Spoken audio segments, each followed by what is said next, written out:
G'day everyone, it's Dean here from Tree Effects, and it's time we did another quick video.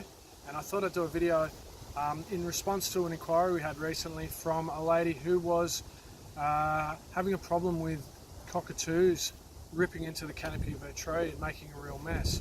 So a bit of a video about, you know, some of the larger pests and the problems we have with pests in trees, things like cockatoos, birds, possums, and even flying foxes that we sometimes have come through. So pretty tough one to really do something about, potentially cockatoos, being that they fly, easy to get away from us, and then they can fly in and out of your tree. So the only real advice I could give is to be annoying to them.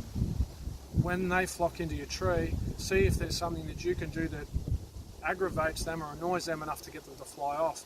Now, I know it's not an easy thing to maybe suggest, but if you're annoying enough to them, they're going to go and find another tree to chew into. And so cockatoos, what they're looking for is anything really that's got a seed inside. So cones, pine cones, casuarinas, hakeas. Sometimes they're just going to rip, you know, maybe acorns or just rip trees apart, things that they just like to break off with their beaks, and they can leave a real mess. Long-term damage to your trees are probably unlikely because it's probably something that they'll do seasonally.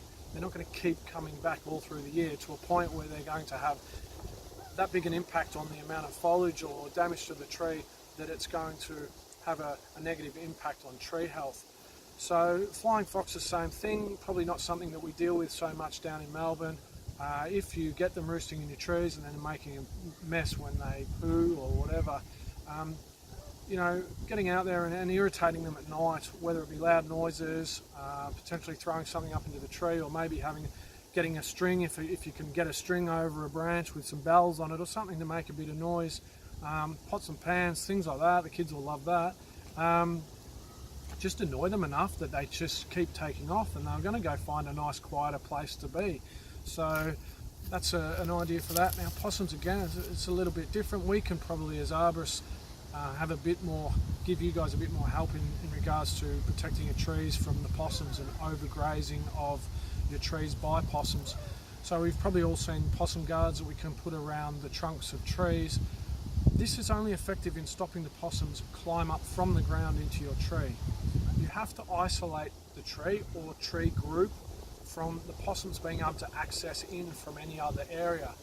Once we can isolate trees so that possums can't move in from wires or fences or rooftops, we prune things back from those structures.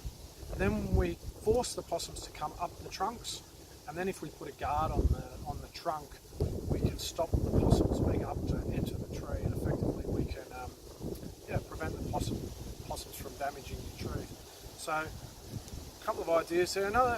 Other things that people have tried with varying success is, sensor lights on trees, so when the possums come in, if they have hot lights coming on, there's things you can buy at the shops. I don't necessarily think that they're going to be that effective. Lasers and spikes on fences, and people hang things that smell bad in trees, or even spray the foliage with chili or different bits and pieces like that. So all those sorts of things you can try. But a little bit of info in response to a inquiry we had recently. So I hope that gives you a few ideas, and if anyone's got any problems like that, they can try a few of those things or get in contact with us. We're happy to come out and have a look and see if we can't help you out as well. So I'll leave you with that. Thanks for listening. See you later.